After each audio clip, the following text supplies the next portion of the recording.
So hi guys, mga adlaw. For today's video, kini na sad akong i-share ninyo ang kuan ni siya, vintage nga 80 fast food Happy Meal toy figure. Kuan ni siya kanang BHS ang iyang theme. So kuan siya from McDonald's sa 2002 ni siya ni gawas nga Happy Meal. I don't think diri sa Philippines ni siya na release, murag sa gawas ni siya guys. And mun siya akong gipalit is 80 mo part na sa atong childhood guys, especially mga 80s kids.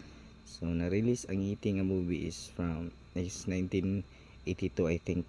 So mun siya nagtanaw ko, gidak-an ako sad, and kuan sad ni siya nga movie guys, iconic. That's why I bought this one. So part ni sa atong nostalgia collection and some pop culture collection.